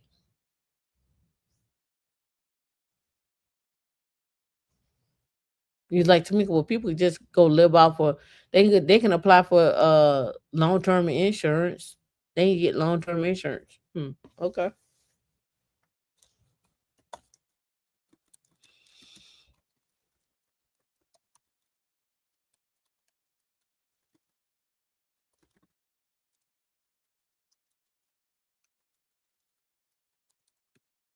Okay. The average cost for long term insurance here, long term insurance costs increase. I said for someone 50 and older, because by the time, if not everybody who's collecting Medicare and Medicaid or 50 and older, there may be some exceptions to that, but I'm just saying on average. It's actually 60 and older, right? But let's go with 50 and older. The premiums during lower when purchasing your 50s or early 60s compared to later ages. For example, a 55-year-old male may pay around 950 annually for a policy with 165,000 in benefits, while a 60-year-old may pay 1,200 for the same policy. Typically, women pay more than men for the same coverage. And that a trip, women pay more. Why we pay more and we go to the doctor more often? Make that make sense. We go to the doctor more often than men. Why we got to pay more?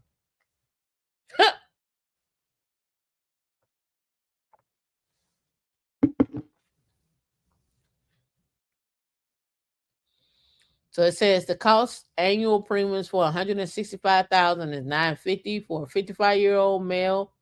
For a 55-year-old female, it's $1,500.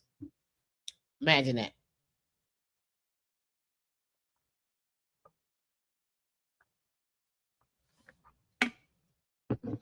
I gotta pay you $1,500 a month just so I can have some long-term care at 165,000.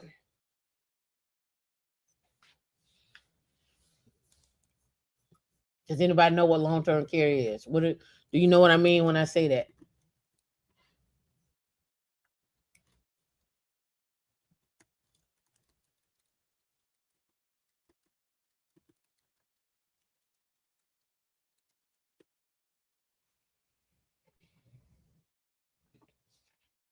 All right. So when I say long term care, I'm literally talking about, I just use New York Life as an example. Care settings, in home care, skilled nursing, home health aides, and personal care, assisted living facilities, residential care, and with assistance for daily living, nursing home, adult care, hospice care. Covered services are activities of daily living, bathing, dressing, eating, toileting, transferring, and continuance, and cognitive impairment support if you suffer from dementia or anything. Now, the policy features varies by plan. Benefit periods 2 to 7 years or lifetime on some legacy plans. Daily, monthly benefit limits. You choose this at purchase. Elimination period, waiting period before benefits start is usually 30 to 180 days. This is the other thing they don't tell you about long-term care plans. Don't wait till you need it. You got to get it because there is an elimination period, right? Before your benefits actually really start. Inflation protection options and shared care, right? So let's look up Mass Mutual.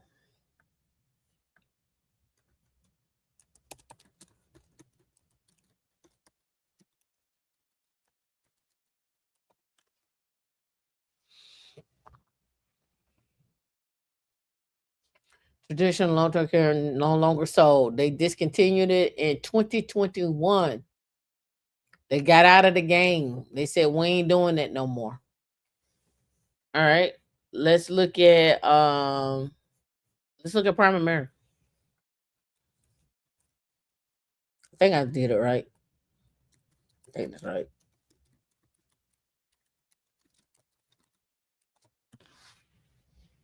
I think that's how you say it. I think that's how you do it.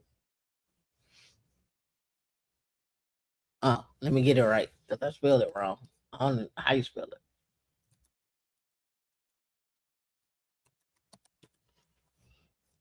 Oh, that's why I spelled it wrong.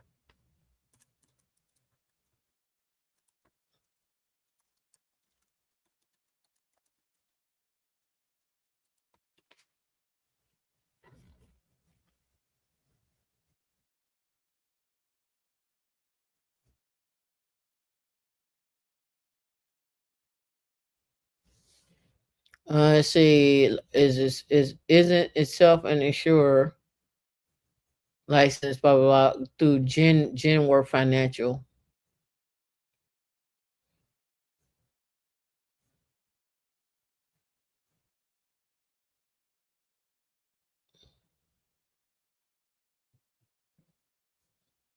All right, so let's look at Genworth,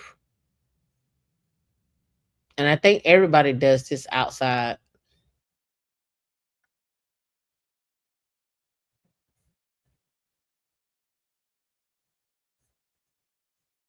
Yup, the MLM model.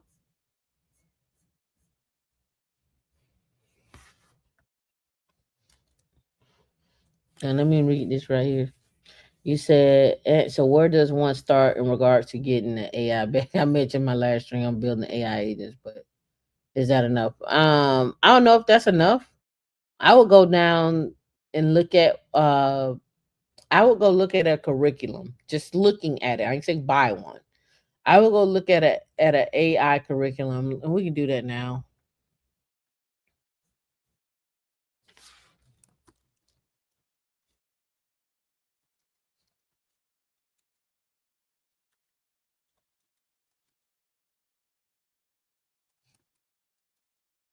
I'm just curious.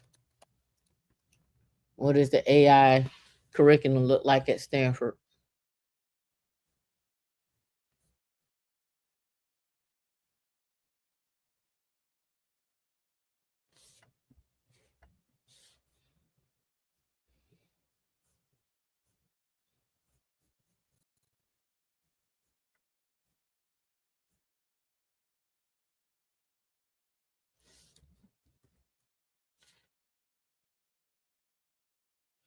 And this is generative AI. You want to be on the side of making the models, not generative AI. I think that's where the money is making LLMs.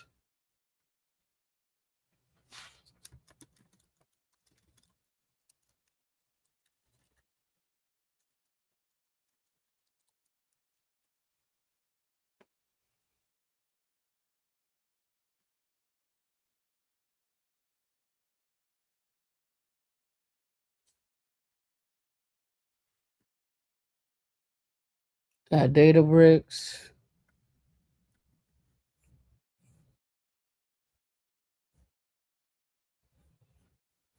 a generative AI certificate, learn advanced techniques in generative AI, blah blah blah.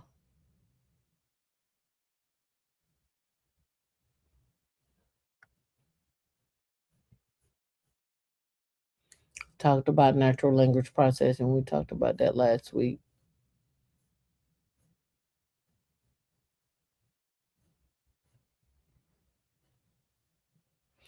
Talked about deep learning, AI system architecture, and language learning models.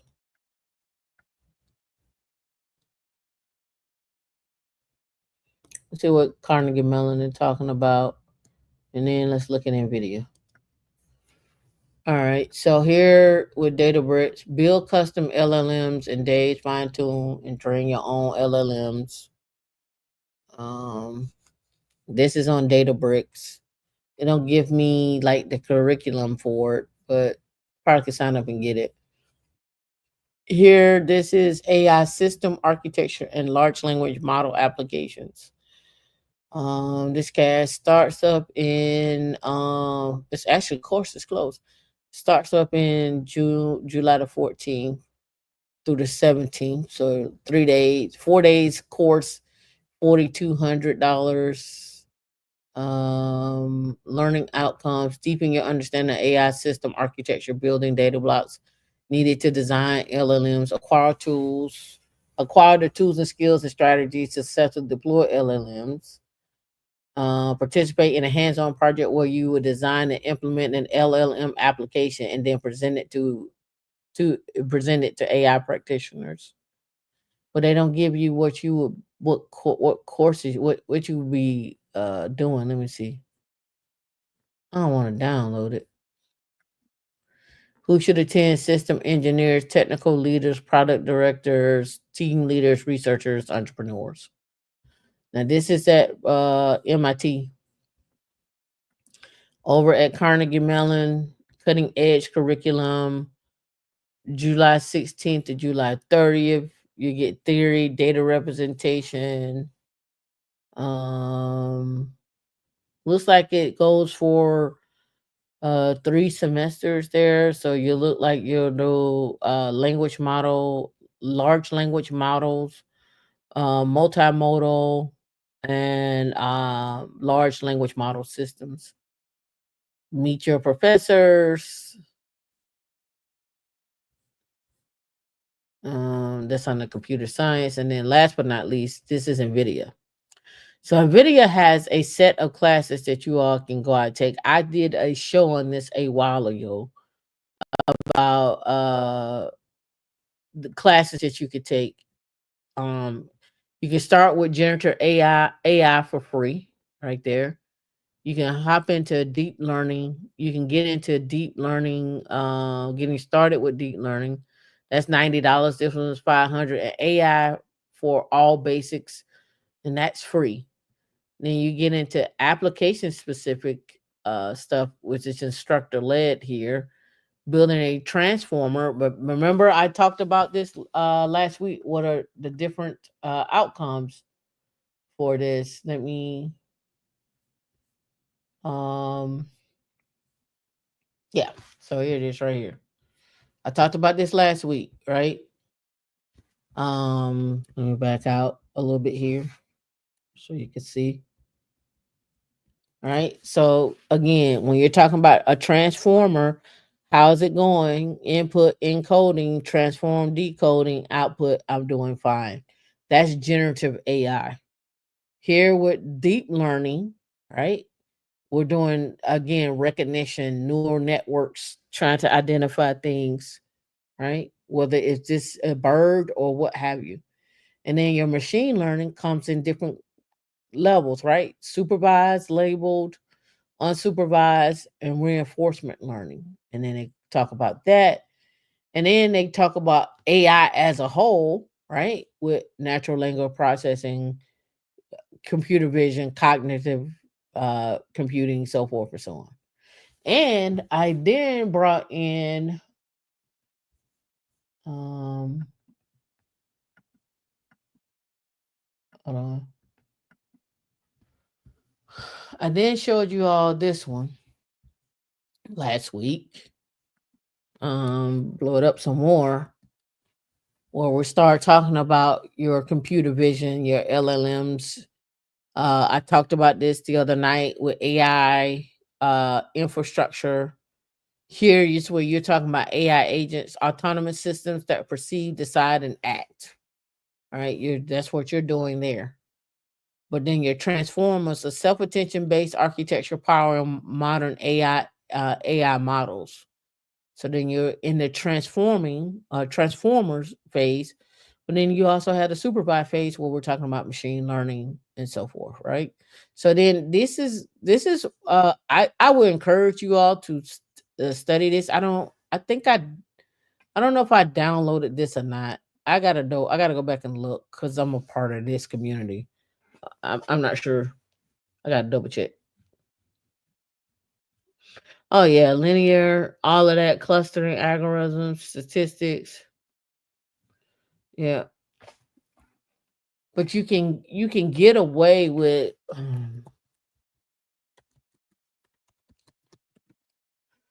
so on edX.org you can probably look up AI, and then again AI for basics, Google AI for anyone, computer science for AI at Harvard.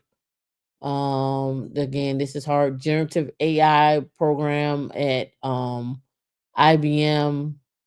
Columbia has one, Microsoft has one. I'm going to go look at the one at IBM. Just curious what it looks like. Oh, did I not click on it? Uh,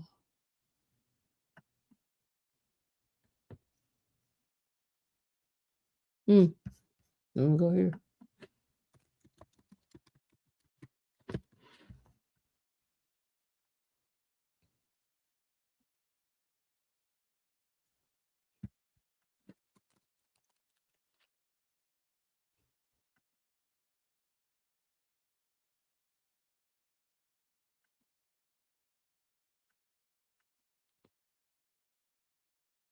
Let me see if it gives you a class.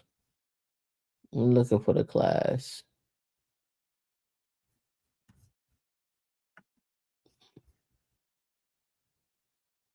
right here. Starts on June 28th, which is today, right? Yeah.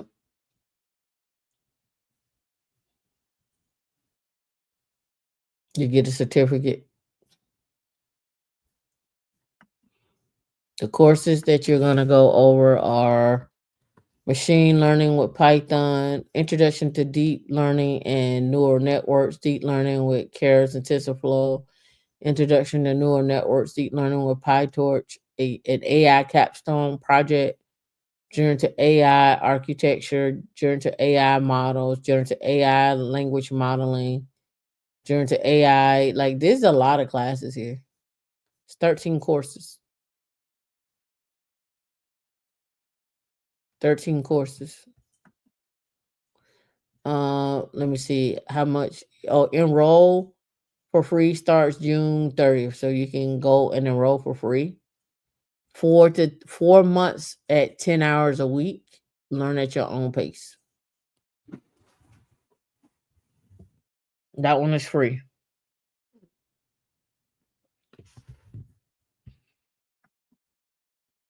And then I went back over here. If you just type in AI and then just look at what they have, They have a Google course. They got this Harvard one. Let me click on it. See, that's computer science. So here's the Harvard one with Python. It starts on the 28th as well. 7 weeks, self-paced.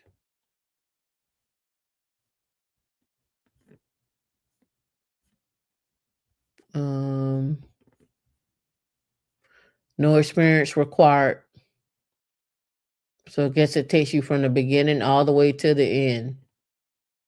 So it says prerequisites is the CS50, a prior programming experience in Python. So you could take the CS50 class, probably on here on edX as well. Yep. So here's the CS50 class with Python. Um, that class starts on the 28th as well too. You earn that certificate there.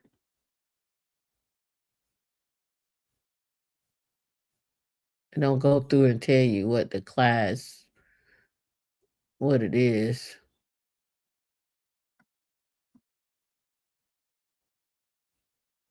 Yeah, they want me to sign up. Yeah. But it's 7 weeks. You'll learn graph, search algorithms, logical inference, probability theory, the Bayesian networks. Yep. Uh, neural networks, reinforcement learning. And if you don't want to do all of that, if you just want to learn Python, you just type in Python, and there's just a regular programming class right here with Python. Hopefully it'll come up. Let me click on it.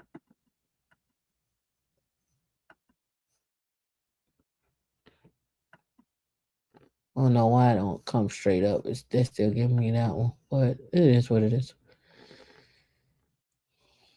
And then they have one at Michigan X as well. There's another one for Introduction to Python Programming. I would tell you guys to try the Intro to Python. Just do an Intro to Python, see how you like it, and then start building up from there. So that's it for our show today. We're over our 2 hour mark, but I wanted to get that out to you all where you all can understand. Listen, you can do whatever you want. Whatever you decide to do, back it up with the data. How long is it really going to take you if you take this job making 150? How long is it going to take for you to get to 200? Just do the 3% increase every year. Just look at it from that perspective. The people will tell you like you'll make it to 200 in no time, but what they don't tell you is they job hopped, or they went, and you could job hop inside the company. Let's be clear. But it also didn't tell you as well too that 3% every year doesn't match up with everything that goes on in your life. In other words, groceries are increasing. We saw that, right? So, just got to use common sense sometimes. If you put in X, Y, and Z, you want your output to be this. If I spent this 6 months training and you're gonna only give me a 3% raise, then is that worth my time? Is this worth my time? Right? And should I be looking somewhere else? Just point it out. Use your common sense. All right, you guys, you be safe. Remember, they're offering $100 million on sign-on bonuses over at Meta for open AI researchers, but they're telling you that you need to stay in your positions for the next 3, 5, 10, 15, 20 years, and that's gonna change your life. I think 100 million would change my life. All right, y'all be safe.